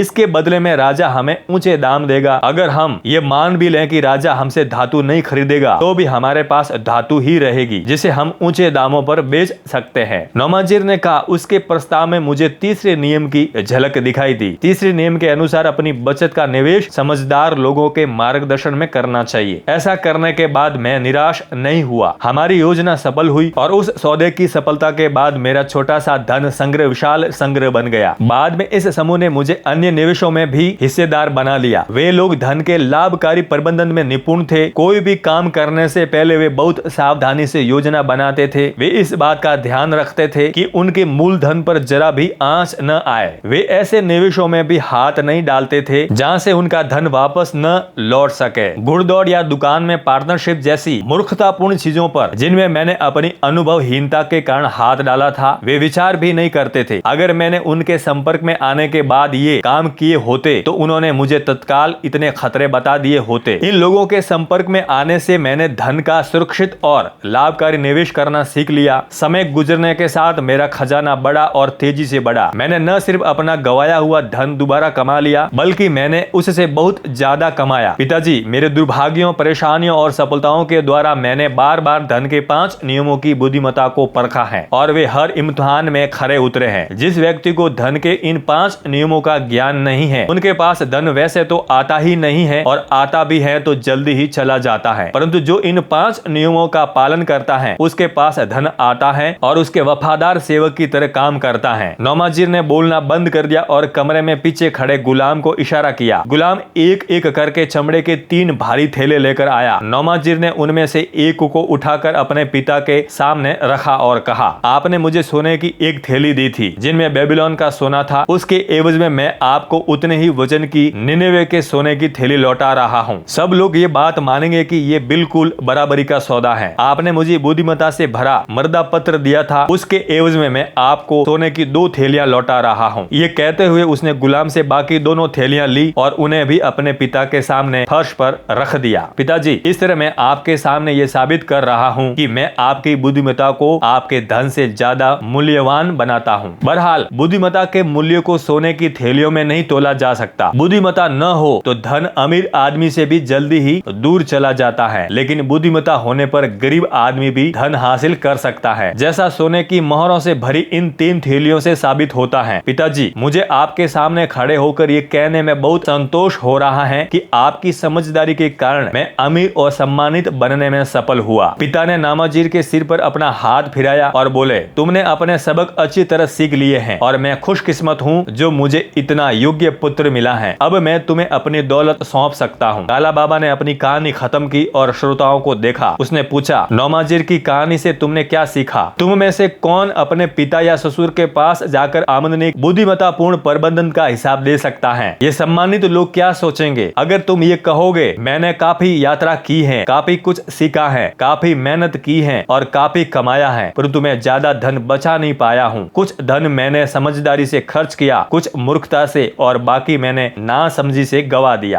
क्या तुम अब भी सोचते हो कि ये किस्मत का खेल है कि कुछ लोगों के पास बहुत दौलत होती है जबकि बाकियों के पास बिल्कुल भी नहीं होती है? अगर तुम ऐसा सोचते हो तो तुम गलत सोचते हो। लोगों के पास दौलत तब आती है जब जब वे धन के इन 5 नियमों को जानते हैं और उनका पालन करते हैं। क्योंकि मैंने किशोरावस्था में ही ये 5 नियम सीख लिए थे और उनका पालन करने लगा था, इसलिए मैं संपन्न व्यापारी बन गया। मैंने अपनी दौलत जादू से इकट्ठी नहीं की है। जल्दी आने वाली दौलत जल्दी ही चली जाती है। अपने मालिक को खुशी और संतुष्टि देने वाली स्थायी दौलत धीरे धीरे आती है, क्योंकि ये ज्ञान तथा सतत संकल्प की संतान होती है। दौलत कमाना विचारशील व्यक्ति के लिए एक हल्का बोझ होता है। इस बोझ को लगातार हर साल उठाकर वो अपने अंतिम उद्देश्य को हासिल कर लेता है। मैं तुम लोगों को पुरस्कार में सोने के 5 नियम देता हूँ, जिनका तुम्हें पालन करना चाहिए। इन 5 नियमों में से हर एक का गहरा अर्थ है। हो सकता है तुमने अपनी कहानी सुनते समय इनके गहरे अर्थ को नजरअंदाज कर दिया हो, इसलिए अब मैं सभी नियमों को दोहराऊंगा। मुझे ये नियम अच्छी तरह याद हैं, क्योंकि मैंने अपनी जवानी में उनका महत्व समझ लिया था और मैं तब तक चैन से नहीं बैठा जब तक कि वे मुझे पूरी तरह से याद न हो गए हो। धन का पहला नियम। धन उस आदमी के पास खुशी खुशी आता है और बढ़ती मात्रा में आता है जो अपनी आमदनी का कम से कम 10वें हिस्से का प्रयोग अपने तथा अपने परिवार के भविष्य के लिए जायदाद बनाने में करता है। जो आदमी अपनी आमदनी का 10वां हिस्सा लगातार बचाता है और उसका समझदारी से निवेश करता है, वो जल्दी ही अच्छी खासी जायदाद बना लेगा, जिससे भविष्य में उसे आमदनी होती रहेगी और जो उसकी मृत्यु की स्थिति में उसके परिवार की सुरक्षा की गारंटी होगी। ये नियम कहता है धन हमेशा ऐसे आदमी के पास खुशी खुशी आता है। मैं अपने जीवन में इसका प्रमाण कई बार देख चुका हूँ। मैं जितना ज्यादा धन इकट्ठा करता हूँ, ये मेरे पास उतनी ही ज्यादा मात्रा में और ज्यादा तेजी से आता है। जो धन मैं बचाता हूँ वो और ज्यादा कमाई करता है, जिस तरह तुम्हारा भी करेगा। निवेश है मिलने वाले ब्याज का दोबारा निवेश पर तुम और ज्यादा कमाओगे। यही पहले नियम का सार है। धन का दूसरा नियम। धन उस समझदार मालिक के लिए जमकर मेहनत करता है जो इसके लिए लाभकारी काम खोजता है। ये मवेशियों की तरह तेजी से बढ़ता है। सचमुच धन एक इच्छुक सेवक है। ये मौका मिलते ही कई गुना होने के लिए हमेशा उत्सुक रहता है। जो भी धन को बड़ी मात्रा में इकट्ठा कर लेता है, उसे इसके सबसे ज्यादा लाभकारी प्रयोग का अवसर मिलता है। समय गुजरने के साथ धन आश्चर्यजनक तेजी से कई गुना हो जाता है। धन का तीसरा नियम। धन उस सावधान मालिक के संरक्षण में रहता है जो इसका निवेश सिर्फ समझदार लोगों की सलाह से करता है। धन सावधान मालिक के संरक्षण में बढ़ता है और लापरवाह मालिक से दूर भागता है। जो व्यक्ति धन के प्रबंधन में समझदार लोगों की सलाह लेता है, वो जल्दी ही ये सीख लेता है कि अपने धन को जोखिम में डालने के बजाय उसे सुरक्षित रखने, लगातार बढ़ने देखने में ही सच्चा आनंद मिलता है। धन का चौथा नियम। धन उस आदमी से दूर चला जाता है जो इसका निवेश उन व्यवसायों या उद्देश्यों के लिए करता है जिनसे वो परिचित नहीं है या उनकी अनुशंसा समझदार लोग नहीं करते हैं। जिस व्यक्ति के पास धन तो होता है परंतु वो इसे संभालना नहीं जानता है, उसे बहुत से लाभकारी सौदे नजर आते हैं। अक्सर उनमें धन गंवाने का जोखिम होता है। समझदार व्यक्तियों के अनुसार उनमें लाभ की बहुत कम संभावना होती है, परंतु धन का अनुभवहीन मालिक अपनी बुद्धि पर जरूरत से ज्यादा भरोसा करता है। वो अपने धन को ऐसे व्यवसायों तथा उद्देश्यों में लगाता है जिनके बारे में वो कुछ नहीं जानता। अक्सर बाद में जाकर उसे पता चलता है कि उसका निर्णय गलत था। इस तरह वो अपनी अनुभवहीनता के कारण अपना धन गवा देता है। सचमुच समझदार व्यक्ति वो है जो अपनी बचत का निवेश उन लोगों की सलाह से करता है जो धन के प्रबंधन में निपुण होते हैं। धन का पांचवा नियम। धन उस आदमी से दूर चला जाता है जो इसके माध्यम से असंभव आमदनी हासिल करना चाहता है या जो चालबाज लोगों की लुभावनी सलाह मानता है या जो इसे अपनी अनुभवहीनता और रूमानी इच्छाओं के अधीन निवेश करता है। नए नए धनवान बने व्यक्ति के सामने रोमांचक और कल्पना की हवाई उड़ाने वाली योजना हमेशा आती है। ऐसा नजर आता है कि जादू शक्ति से उसका खजाना बढ़ जाएगा और उसे असंभव आमदनी होने लगेगी। बहरहाल समझदार व्यक्तियों की बातों पर ध्यान दें, क्योंकि वे फटाफट दौलत कमाने की हर योजना के पीछे छिपे जोखिमों को जानते हैं। निनिवे के अमीर लोगों को न भूलें जो अपने मूलधन को गंवाने का कोई जोखिम नहीं लेना चाहते थे या इसे लाभकारी निवेशों में फंसाना चाहते थे। यहाँ पर धन के 5 नियमों में मेरी कहानी खत्म होती है। इसमें मैंने अपनी सफलता के रहस्य भी बता दिए हैं। बहरहाल ये रहस्य नहीं है बल्कि सच्चाई है जो हर इंसान को पहले सीखनी होगी और फिर इन पर अमल करना होगा। तभी वो लोगों के समूह से बाहर निकल सकता है जो आवारा कुत्तों की तरह हर दिन अपने भोजन के बारे में ही चिंता करते हैं। कल हम बेबीलोन में प्रवेश करेंगे। देखो, बैल के मंदिर के ऊपर हमेशा जलने वाली ज्योति को देखो। सुनहरा शहर हमारे सामने है। आज से 10 साल बाद तुम इस धन के बारे में क्या कहोगे? अगर तुम नोमाजीर की तरह अपने धन के एक हिस्से से जायदाद बनाना शुरू करोगे और अरकाद की बुद्धिमत्ता से मार्गदर्शन लोगे तो ये तय है कि 10 साल बाद अरकाद के पुत्र की तरह तुम भी अमीर और सम्मानित बन जाओगे। बेबीलोन के खजाने भरे हुए हैं, इनमें इतनी बेशुमार दौलत है कि कोई व्यक्ति सोने की मोहरों में उनकी गिनती नहीं कर सकता। साल में ये खजाने भर जाते हैं। हर देश के खजानों की तरह इसमें भी पुरस्कार उन लोगों का इंतजार कर रहा है जो अपना उचित हिस्सा लेने का संकल्प कर चुके हैं। आपकी इच्छा शक्ति में ताकत होती है। अगर तुम धन के 5 नियमों के ज्ञान से इस शक्ति को राह दिखाओगे तो तुम भी बेबीलोन के खजानों में हिस्सेदार बन जाओगे। चैप्टर 6, बेबीलोन शहर का साहूकार। सोने की 50 मोहरें। बेबीलोन में भाले बनाने वाले रोडन के चमड़े के पर्स में इससे पहले कभी इतनी मोहरें नहीं रही थी। वो राजमहल से निकलकर राजमार्ग पर चलने लगा। उसके हर कदम के साथ उसके बेल्ट में बंधे पर्स में मोहरें खनक रही थी, जो उसे दुनिया का सबसे मधुर संगीत लग रहा था। सोने की 50 मोहरें, सब की सब उसकी। उसे अपनी खुशकिस्मती पर यकीन नहीं हो रहा था। सोने की इन खनकती मोहरों में कितनी शक्ति है। इनसे वो जो चाहे खरीद सकता है। बड़ा घर, जमीन, मवेशी, ऊंट, घोड़े, रथ, जो भी वो चाहे। वो इनका प्रयोग कैसे करेगा? उस शाम को जब वो अपनी बहन के घर की तरफ जाने वाली गली में मुड़ा तो वो किसी और चीज के बारे में नहीं सोच पा रहा था। उसके मन में सिर्फ यही ख्वाहिश थी कि वो सोने की उन चमकती भारी मोहरों का स्वामी बना रहे हमेशा। इसके कुछ दिनों बाद की बात है। शाम के समय परेशान रोडन मैथन की दुकान के भीतर गया। मैथन साहूकार था और लोगों को धन उधार देता था। वो हीरे जवाहरात तथा दुर्लभ वस्त्रों का व्यापारी भी था। रोडन ने दाएं बाएं कुछ नहीं देखा। जहाँ रंगीन वस्तुएं खूबसूरती से सजी थी, वो सीधा पीछे की तरफ बने हुए घर की ओर गया। वहाँ पर उसे मैथन एक कालीन पर बैठा दिखा। मैथन भोजन कर रहा था और एक अश्वेत गुलाम उसे खाना परोस रहा था। रोडन सीधे उसके पास जाकर पैर फैलाकर खड़ा हो गया। उसकी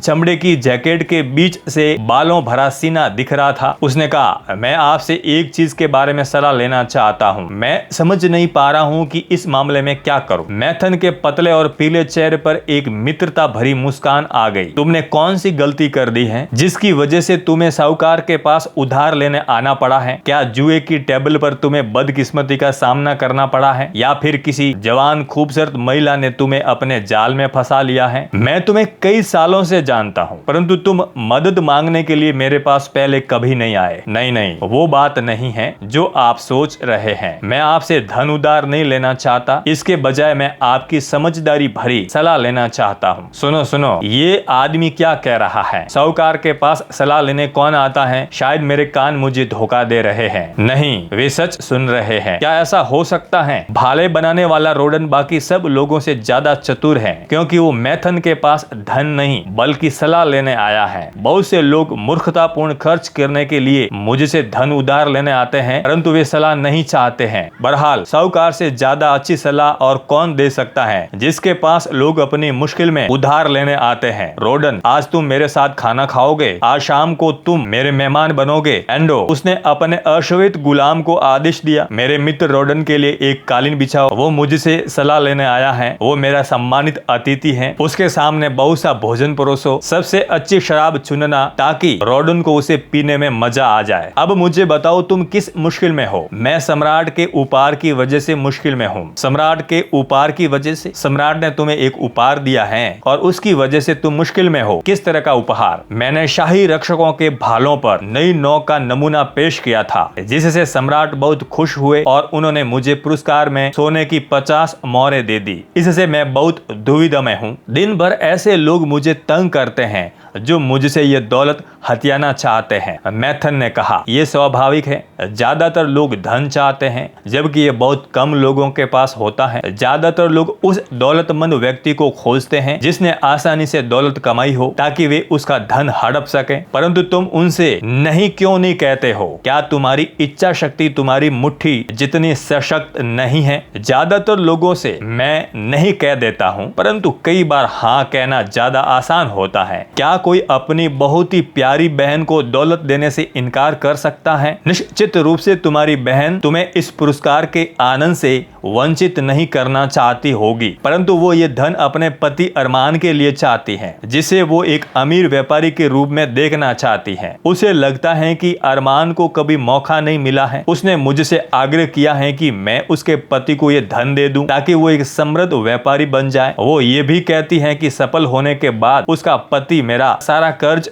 चुका देगा। मैथन ने कहा, मेरे मित्र, तुम जिस विषय पर सलाह लेने आए हो वो बहुत ही बढ़िया विषय है। धन अपने साथ जिम्मेदारी भी लाता है। धन के स्वामी की जिम्मेदारी बढ़ जाती है, उसके साथियों के साथ उसकी स्थिति बदल जाती है। धन के साथ ये डर भी आता है कहीं ये धन चला न जाए या कोई चालबाजी से उसे ले न जाए। पैसों से नेक काम करने की शक्ति मिलती है। इसी तरह धनवान आदमी के सामने ऐसे अवसर भी आते हैं जब बहुत अच्छे इरादों के बावजूद वो मुश्किल में पड़ सकता है। क्या तुमने कभी नैनीवे के उस किसान के बारे में सुना है जो जानवरों की भाषा समझ सकता था? मुझे लगता है नहीं सुना होगा, क्योंकि कासा ढालने वाले की वर्कशॉप में लोग इस तरह की कहानी नहीं सुनाते हैं। मैं तुम्हें एक कहानी सुनाऊंगा ताकि तुम ये समझ जाओ कि उधार देना और लेना सिर्फ एक व्यक्ति के हाथ से पैसा निकलकर दूसरे व्यक्ति के पास पैसा जाने तक ही सीमित नहीं है। वो किसान जानवरों की बातें समझ लेता था। वो हर शाम को जानवरों की बातें सुनने के लिए उनके दड़बे के पास रुक जाता था। एक शाम को उसने सुना कि बैल खच्चर से शिकायत कर रहा था कि उसकी जिंदगी में कष्ट ही कष्ट है। मैं सुबह से शाम तक जुताई में ही लगा रहता हूँ, चाहे कितनी ही गर्मी हो, चाहे मैं कितना ही थका हूँ या चाहे मेरी गर्दन कितनी ही दुख रही हो, मुझे काम करना पड़ता है। दूसरी तरफ तुम हमेशा आराम करते रहते हो। तुम्हें रंगीन कंबल से सजाया जाता है जबकि तुम मालिक को मनचाही जगह पर ले जाने के अलावा कुछ नहीं करते हो। जब मालिक को कहीं नहीं जाना होता है तो तुम आराम करते हो और सारा दिन हरी घास खाते हो। खच्चर बहुत दयालु था। उसने बैल के साथ सहानुभूति दिखाते हुए कहा, मेरे प्रिय मित्र, तुम बहुत बड़ी मेहनत करते हो और मैं तुम्हारे कष्ट दूर करने में मदद करूंगा। मैं तुम्हें बताता हूँ कि तुम कैसे आराम कर सकते हो। सुबह जब नौकर तुम्हें जोतने आए तो तुम जमीन पर गिर जाना और दर्द से कहराने लगना ताकि वो मालिक से जाकर कहे कि तुम बीमार हो और काम नहीं कर सकते। बैल ने खच्चर की सलाह मान ली। अगली सुबह नौकर ने किसान से जाकर कहा कि बैल बीमार है और वो जुताई का काम नहीं कर सकता। किसान ने कहा, जुताई का काम तो होना ही है, इसलिए तुम बैल की जगह पर खच्चर को बांध दो। खच्चर की इच्छा सिर्फ अपने मित्र की मदद करने की थी, परंतु इसका परिणाम ये हुआ कि पूरे दिन उसे बैल के हिस्से का काम करना पड़ा। रात होने पर जब वो दड़बे में वापस आया तो उसके दिल में कड़वाहट भरी थी। उसके पैर थके थे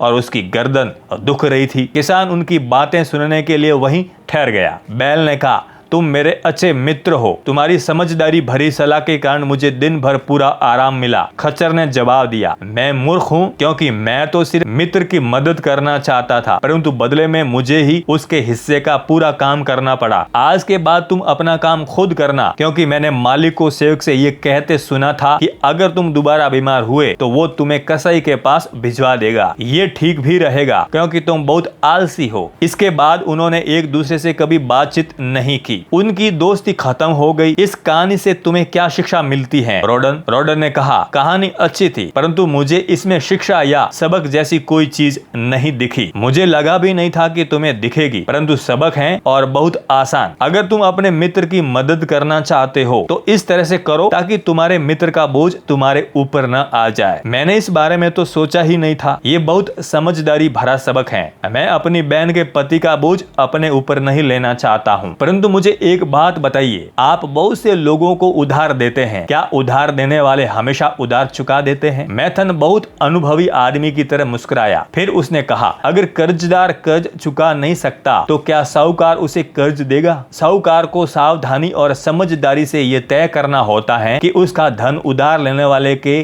काम आएगा तथा उसका पैसा दोबारा लौट आएगा। अगर उसका धन मूर्खतापूर्ण काम में लगेगा तो उसका मूल धन भी डूब जाएगा, क्योंकि कर्ज लेने वाला कर्ज नहीं चुका पाएगा। मैं तुम्हें अपनी संदूक में रखी निशानियां बताता हूँ। हर निशानी में एक कहानी छुपी हुई है। वो कमरे में एक बड़ा संदूक लेकर आया जिस पर सूअर की लाल खाल चढ़ी थी और उस पर कांसे की आकृति बनी थी। संदूक को फर्श पर रखकर वो उसके सामने बैठ गया। फिर वो अपने दोनों हाथों से उसे खोलने लगा। मैं जिसे भी उधार देता हूँ उससे अपनी इस संदूक के लिए कोई न कोई निशानी जरूर ले लेता हूँ। वो निशानी तब तक यहाँ रहती है जब तक कि पूरा कर्ज नहीं उतर जाता। जब कर्जदार पूरा कर्ज चुका देता है तो तो मैं उसे वो निशानी लौटा देता हूँ। बहरहाल अगर वो कर्ज नहीं चुका पाता है तो वो निशानी मुझे हमेशा ये याद दिलाती रहती है कि अमुक व्यक्ति मेरे विश्वास पर खरा नहीं उतरा। निशानी वाला संदूक मुझे बताता है कि सबसे सुरक्षित कर्जदार वे होते हैं जिनके पास कर्ज की रकम से ज्यादा संपत्ति होती है। उनके पास जमीन, हीरे जवाहरात, ऊंट या अन्य चीजें होती हैं जिन्हें बेचकर कर्ज चुकाया जा सकता है। मुझे निशानी के रूप में कई ऐसे रत्न दिए जाते हैं जिनका मूल्य कर्ज से ज्यादा होता है। बाकियों में इस तरह के वादे होते हैं कि अगर कर्ज न चुकाया गया तो वे अपनी जायदाद का एक निश्चित हिस्सा मेरे नाम कर देंगे। इस तरह के कर्ज देते समय मुझे विश्वास होता है कि मेरा धन सूद समेत वापस लौट आएगा, क्योंकि कर्ज जायदाद के आधार पर दिया गया है। दूसरी श्रेणी में ऐसे लोग आते हैं जिनमें कमाने की क्षमता होती है। वे तुम्हारी तरह के लोग होते हैं जो मेहनत या सेवा करते हैं और उन्हें बदले में वेतन या पारिश्रमिक मिलता है। उनके पास आमदनी का नियमित साधन होता है। अगर वे ईमानदार हो और उन पर कोई विपत्ति न आए तो वे कर्ज और सूद दोनों को चुका सकते हैं। इस तरह के कर्ज इंसान की मेहनत पर आधारित होते हैं। बाकी लोग ऐसे होते हैं जिनके पास न तो जायदाद होती है न ही कमाने की विश्वसनीय क्षमता होती है। जिंदगी मुश्किल है और कुछ लोग जिंदगी के साथ तालमेल नहीं बिठा पाते हैं। इन लोगों को मैं जो कर्ज देता हूँ, भले ही वो 1 रुपये का भी क्यों ना हो, मेरा निशानी वाला संदूक आगे आने वाले सालों में मुझे चिढ़ाता रहेगा जब तक कि कर्ज लेने वाले के साथ उसके अच्छे मित्रों की गारंटी न हो जो उसे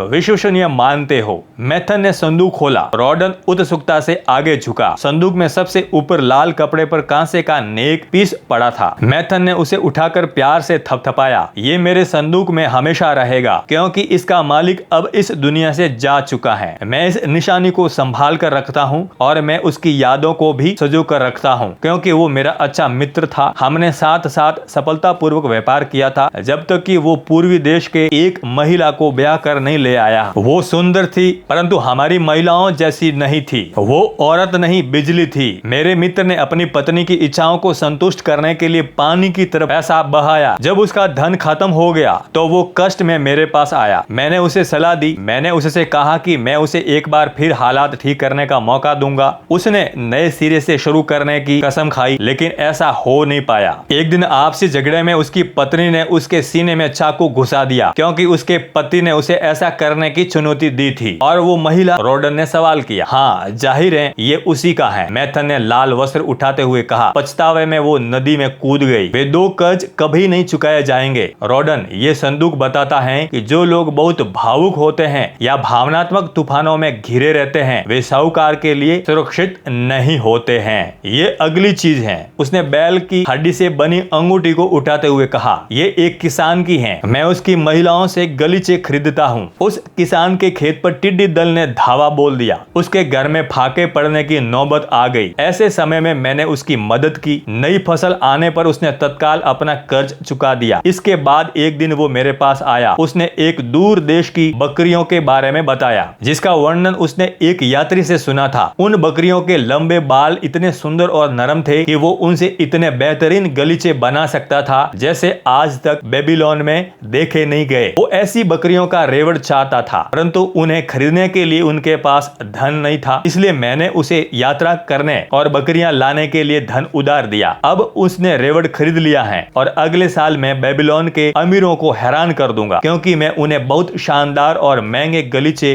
बेचूंगा। जल्द ही मुझे उसकी अंगूठी लौटानी होगी। वो तत्काल कर्ज चुकाने पर जोर दे रहा है। रॉडन ने पूछा, कुछ उधार लेने वाले समय से पहले भी कर्ज चुका देते हैं? अगर वे किसी ऐसे उद्देश्यों के लिए कर्ज लेते हैं जिससे उन्हें पैसा मिल जाता है तो वे ऐसा करते हैं, परंतु अगर वे अपनी नासमझियों के लिए उधार लेते हैं तो मैं तुम्हें ये चेतावनी देता हूँ कि तुम्हारा धन तुम्हारे हाथ में दोबारा लौट कर नहीं आएगा। रॉडन ने दुर्लभ कारीगरी वाले रत्नों से जड़े सोने के भारी कंगन को उठाते हुए पूछा, मुझे इसके बारे में बताइए। मैथन ने हंसते हुए कहा, मेरे अच्छे मित्र को महिलाएं कुछ ज्यादा ही पसंद है। आखिर मैं आपसे अधिक युवा हूँ, मैं मानता हूँ, परंतु इस बार तुम खामोखा रोमांस का शक कर रहे हो। इस कंगन की मालकिन मोटी और बूढ़ी है, वो बहुत ज्यादा बोलती है, परंतु उसकी बातें इतनी अर्थहीन होती हैं कि मुझे पागल कर देती हैं। कभी उनके पास बहुत सा पैसा था और वे अच्छे ग्राहक थे, परंतु फिर वे बदकिस्मती के शिकार हो गए। उस महिला का एक बेटा है जिसे वो व्यापारी बनाना चाहती है, इसलिए वो मेरे पास आई और मुझसे धन उधार लिया ताकि उसका पुत्र एक कारवा के मालिक का हिस्सेदार बन सके, जो यात्रा करते समय एक शहर से ऊंट खरीदता है और दूसरे शहर में बेच देता है। कारवा का मालिक बदमाश निकला, क्योंकि उसने बेचारे लड़के को दूर के एक शहर में बिना धन और बिना मित्रों के छोड़ दिया। वो उस युवक को सोता हुआ छोड़कर गया। युवक कुछ साल बाद शायद इस कर्ज को चुका सकता है, तब तक मुझे अपना ब्याज नहीं मिलेगा। सिर्फ हवाई बातें ही सुनने को मिलती रहेगी। वैसे असली बात यह है कि ये कंगन कर्ज की रकम से ज्यादा कीमती है। क्या इस महिला ने आपसे कर्ज की समझदारी के बारे में सलाह मांगी थी? मामला बिल्कुल ही उल्टा था। उसने कल्पना में अपने पुत्र को बेबीलोन का दौलतमंद और सशक्त आदमी मान लिया था। इसका विरोध करने का मतलब उसे गुस्सा दिलाना था। उसने मुझे अच्छी तरह फटकारा। मैं जानता था कि इस अनुभवहीन युवक को धन देने में जोखिम है, परंतु चूंकि उसने ये कंगन गिरवी रखा था, इसलिए मैं उसे कर्ज देने से इनकार नहीं कर सकता था। मैथन ने रस्सी की गांठों को दिखाते हुए आगे कहा, ये ऊंटों के व्यापारी नेबाटूर की है। जब वो कोई बड़ा रेवड़ खरीदता है तो उसे इसके लिए पैसों की जरूरत होती है, तो वो मुझे ये रस्सी दे जाता है और मैं उसे जरूरत के मुताबिक उधार दे देता हूँ। वो एक समझदार व्यापारी है। मुझे उसके सही निर्णय लेने की क्षमता पर भरोसा है और मैं उसे उदारता से उधार दे सकता हूँ। बेबीलोन के कई अन्य व्यापारियों पर भी मुझे भरोसा है, क्योंकि उनका व्यवहार विश्वसनीय है। उनकी निशानियां मेरे संदूक में आती जाती रहती हैं। अच्छे व्यापारी हमारे शहर की शान है। व्यापार में उनकी सहायता करने से मुझे तो लाभ होता ही है, बेबीलोन भी समृद्ध होता है। मैथन ने फिरोजे से उभरी हुई बीटल की आकृति को उठाया और उसे हिकारत से फर्श पर फेंक दिया। मिस्र का कीड़ा, ये जिस लड़के का है उसे मेरा पैसा लौटाने की जरा भी परवाह नहीं है। जब मैं उसे याद दिलाता हूँ तो वो जवाब देता है, मैं आपका कर्ज कैसे चुका सकता हूँ, जबकि बदकिस्मती मेरे पीछे हाथ धोकर पड़ी है। आपके पास बहुत पैसा है, मैं क्या कर सकता हूँ। ये निशानी उसके पिता की है। उनकी आमदनी सीमित थी, परंतु उन्हें अपने पुत्र के व्यापार के लिए अपनी जमीन और मवेशी गिरवी रख दिए। युवक को पहले तो सफलता मिली, परंतु बाद में वो ढेर सारी दौलत हासिल करने के चक्कर में अति उत्साही बन गया। उसमें अनुभव की कमी थी, इसलिए उसका धंधा चौपट हो गया। युवक महत्वाकांक्षी होते हैं। वे दौलत तथा अन्य मनचाही वस्तुओं के लिए शॉर्टकट अपनाते हैं। फटाफट दौलत हासिल करने के लिए युवक अक्सर नासमझी भरे कर्ज ले लेते हैं। उनके पास अनुभव नहीं होता, इसलिए उन्हें ये एहसास नहीं होता है कि निराशाजनक कर्ज एक गहरा गड्ढा है जिसमें कोई भी आसानी से उतर तो सकता है, परंतु उसमें से निकलना आसान नहीं है। कर्ज से उबरने के लिए लंबा संघर्ष करना पड़ सकता है। ये दुख और पश्चाताप की खाई है, जहाँ सूरज की रोशनी मध्यम हो जाती है और रातों की नींद उड़ जाती हैं। बहरहाल मैं ये नहीं कहता हूँ कि उधार लेना ही नहीं चाहिए। मैं कर्ज लेने को हतोत्साहित नहीं बल्कि प्रोत्साहित करता हूँ। अगर कर्ज समझदारी पूर्ण उद्देश्य के लिए लिया जा रहा है तो मैं कर्ज लेने की सलाह देता हूँ। मुझे भी व्यापारी के रूप में अपनी पहली सफलता कर्ज लेने के बाद मिली थी। बहरहाल ऐसे मामले में कर्ज लेने वाला क्या कर सकता है? यह युवक निराश हो चुका है और उसकी आमदनी शून्य है। वो हताश हो चुका है। वो कर्ज चुकाने की कोई कोशिश नहीं कर रहा है। मेरा दिल चाहता है कि मैं उसके पिता की जमीन और मवेशी छीन लूं। रोडन ने कहा, आपने मुझे बहुत कुछ बताया है और आपकी बातें मुझे बहुत दिलचस्प लगी हैं, लेकिन मुझे अब भी मेरे सवाल का जवाब नहीं मिला है। क्या मुझे अपनी बहन के पति को अपनी 50 सोने की मोहरें उधार देना चाहिए? ये मोहरें मेरे लिए बहुत महत्वपूर्ण है। तुम्हारी बहन बहुत बढ़िया महिला है जिसका मैं काफी सम्मान करता हूँ। अगर उसका पति मेरे पास आए और मुझसे सोने की 50 मोहरें उधार मांगे तो मुझे उससे ये पूछना होगा कि वो इसका क्या करेगा। अगर वो जवाब देता है कि वो मेरी ही तरह व्यापारी बनना चाहता है और हीरे जवाहरात तथा दुर्लभ सजावटी सामान का कारोबार करना चाहता है तो मैं उससे ये पूछूंगा, तुम्हें इस व्यवसाय का कितना ज्ञान है? क्या तुम जानते हो कि सबसे कम कीमत पर यह सामान कहाँ खरीदा जा सकता है? क्या तुम जानते हो कि अच्छी कीमत पर यह सामान कहाँ बेचा जा सकता है? क्या वो इन सवालों का जवाब हाँ में दे सकता है? नहीं, वो नहीं दे सकता। रोडन ने स्वीकार किया। हालांकि उसने भाले बनाने में मेरी काफी मदद की है और कई दुकानों में भी मदद की है। फिर मैं उससे कहूंगा कि उसका उद्देश्य समझदारी पूर्ण नहीं है। व्यापारियों को व्यापार करना आना चाहिए, हालांकि उसकी महत्वाकांक्षा उचित है, परंतु ये व्यवहारिक नहीं है, इसलिए मैं उसे धन उधार नहीं दूंगा। परंतु मान ले वो ये कहे, हाँ मैंने व्यापारियों की काफी मदद की है, मैं जानता हूँ कि समरना तक की यात्रा कैसे की जाती है और वहाँ जाकर गृहणियों के हाथों से बुने गलीचों को कम कीमत पर कैसे खरीदा जा सकता है। मैं बेबीलोन के कई अमीर लोगों को भी जानता हूँ जिन्हें मैं भारी मुनाफे पर ये गलीचे बेच जाता हूँ। इस पर मैं उससे कहूंगा, आपका उद्देश्य समझदारी पूर्ण है और आपकी महत्वाकांक्षा सम्मानजनक है। मैं आपको खुशी खुशी सोने की 50 मोहरें दे दूंगा, परंतु बदले में मुझे कोई ऐसी चीज चाहिए जो इन मोहरों के लौटने की गारंटी दे सके। लेकिन अगर आप कहें मेरे पास गिरवी रखने के लिए कोई चीज नहीं है, मैं एक सम्मानित व्यक्ति हूँ और मैं आपको कर्ज के बदले में अच्छा सूद दूंगा, तो मेरा जवाब ये होगा, मैं सोने के हर मोहरे का ख्याल रखता हूँ और अगर समरना की यात्रा में जाते समय डाकू आपसे सोने की मोहरें छीन ले या लौटते समय अगर आपसे गलीचे छीन ले तो आप मेरा कर्ज नहीं चुका पाएंगे और मेरा सारा पैसा डूब जाएगा। रॉडन, धन से साहूकार का व्यापार चलता है, इसे उधार देना आसान है। अगर इसे ना समझी से उधार दिया जाता है तो इसका वापस लौटना मुश्किल होता है। समझदार साहूकार उधार देते समय जोखिम नहीं लेता, वो सुरक्षित भुगतान की गारंटी चाहता है। उसने आगे कहा, मुश्किल में फंसे लोगों की मदद करना अच्छी बात है, दुर्भाग्य के शिकार लोगों की मदद करना अच्छी बात है, उन लोगों की मदद करना भी अच्छी बात है जो अपना व्यवसाय शुरू कर रहे हैं ताकि वे प्रगति कर सके और सम्मानित नागरिक बन सके। परंतु मदद समझदारी पूर्ण तरीके से की जानी चाहिए, वरना मदद करते समय किसान के खच्चर की तरह हम भी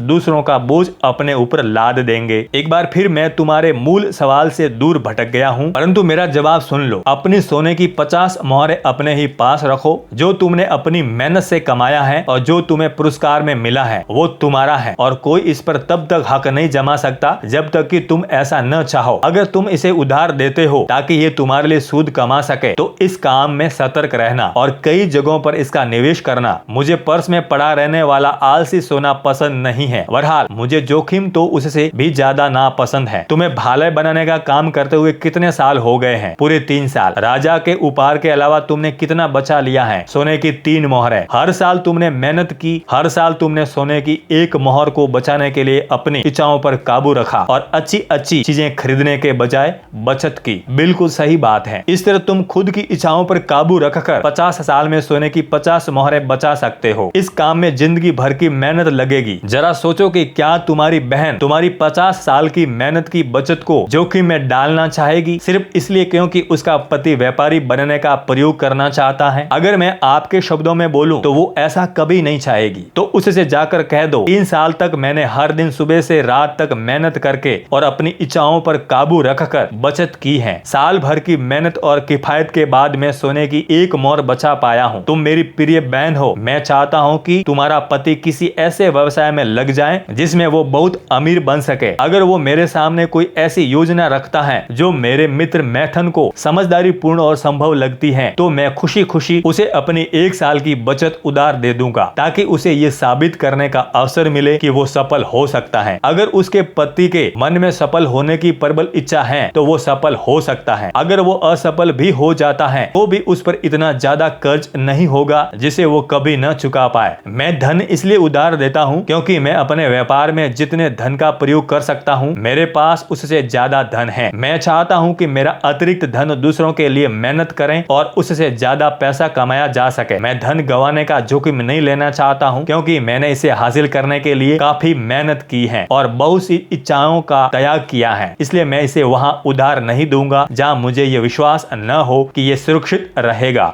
और मेरे पास वापस आएगा। मैं इसे वहां भी उधार नहीं दूंगा जहां मुझे ये विश्वास न हो कि इसका ब्याज मुझे समय पर दिया जाएगा। रॉडन, मैंने तुम्हें अपनी निशानी वाली संदूक के कुछ रहस्य बताए हैं, उनसे तुम इंसानों की कमजोरियों को समझ सकते हो और ये भी कि कर्ज चुकाने के साधन न होने के बावजूद लोग कर्ज लेने के लिए कितने उत्सुक रहते हैं। लोग ये सोचते हैं कि अगर उनके पास व्यवसाय शुरू करने के लिए पैसा आ जाए तो दौलत उनके घर में बरसने लगेगी, परंतु इस तरह की आशा झूठी होती है क्योंकि उनके पास सफल होने की योग्यता या प्रशिक्षण नहीं होता है। रॉडन, तुम्हारे पास अभी धन है, उससे तुम्हें ब्याज हासिल हासिल करना चाहिए। तुम भी मेरी तरह धन उधार दे सकते हो। अगर तुम अपने खजाने को सुरक्षित रखोगे तो ये तुम्हें बहुत सा धन कमा कर देगा। ये तुम्हारे लिए जिंदगी भर सुख और लाभ का स्रोत होगा। परंतु अगर तुम इसे गवा देते हो तो ये जिंदगी भर सतत दुख और पश्चाताप का स्रोत रहेगा। अपने पर्स में रखे इस धन के बारे में तुम्हारी सबसे ज्यादा इच्छा क्या है? इसे सुरक्षित रखना, मैथन ने प्रशंसा के अंदाज में कहा। बहुत समझदारी का जवाब दिया। तुम्हारी पहली इच्छा सुरक्षा की है। क्या तुम